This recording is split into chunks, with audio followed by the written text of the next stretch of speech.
For this week's Wikistrat CoreGap Bulletin, we start our lead essay called Terra Incognita, focusing on the new trend of Western firms joining Chinese ones to tackle global market opportunities. Among the strategic developments Wikistrat tracks this week, we look at the assassination of the moderate governor of the Punjab province in Pakistan. We also look at the emergence of female politicians in Latin America. We look at the U.S. decision for a mini-surge, sending upwards of 3,000 Marines to Afghanistan in the next weeks and months. We look at the coming technological renaissance in the field of supply chain management, and we examine the globalization of movie marketing. For our Terra Incognita essay, we focus on the theme that Western companies can't allow Chinese firms to go global by themselves.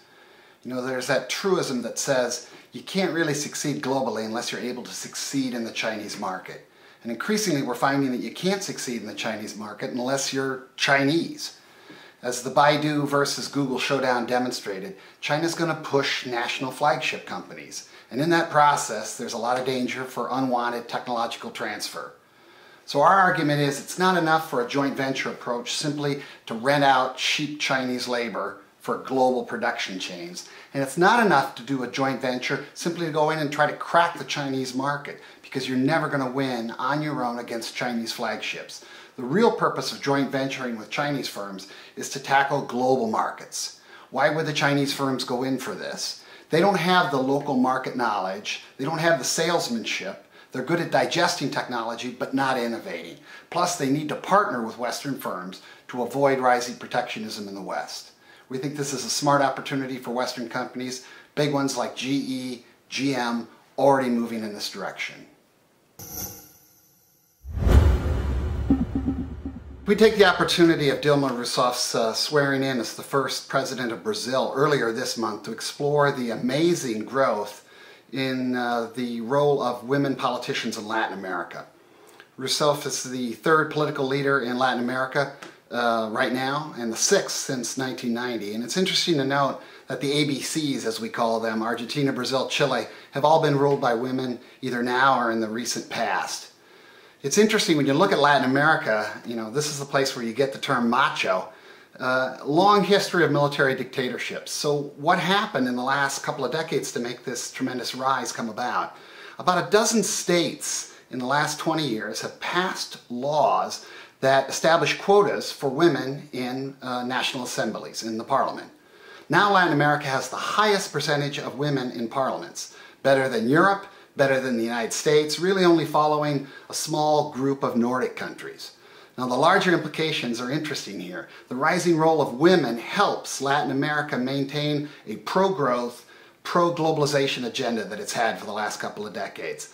And it's also led, one could argue, to probably the decriminalization and the legalization of narcotic use in the region, because women, far more than men, are sensitive to the social costs created by America's war on drugs in the region. Last week we saw the twin announcements from the Pentagon concerning a mini-surge of additional Marines into the Afghanistan theater, just as Secretary Gates was projecting his own troop cuts, long-term of course, for the Marines and the Army. So a bit of a tension there.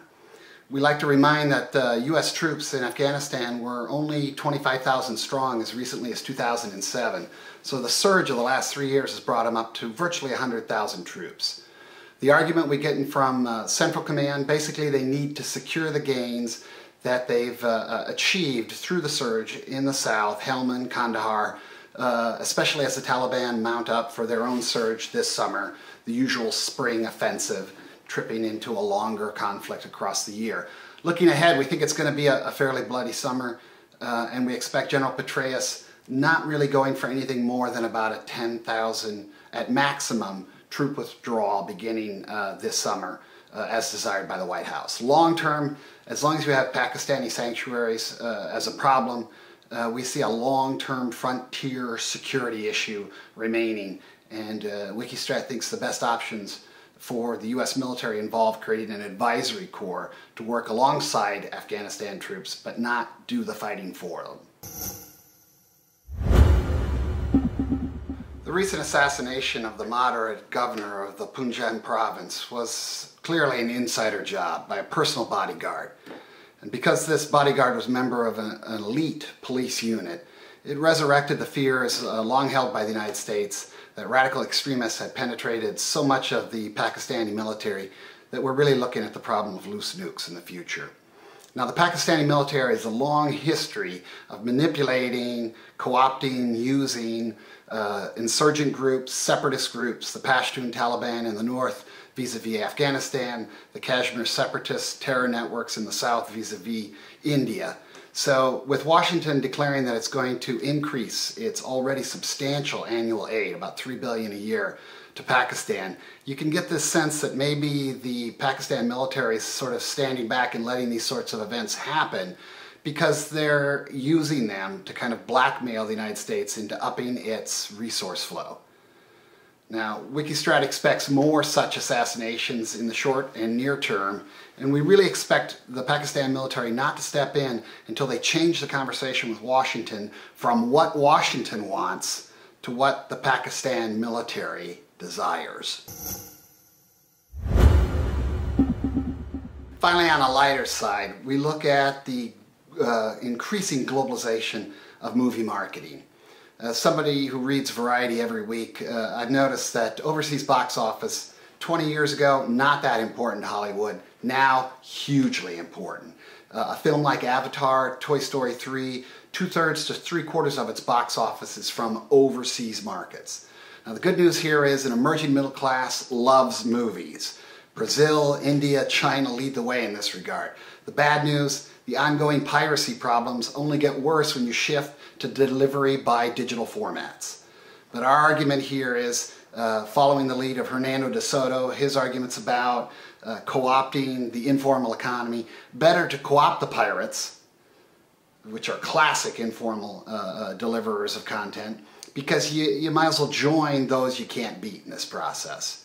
We see this with Time Warner just now selling the rights for a video streaming of its hit movie Inception to a Chinese online streaming company. Sharp move.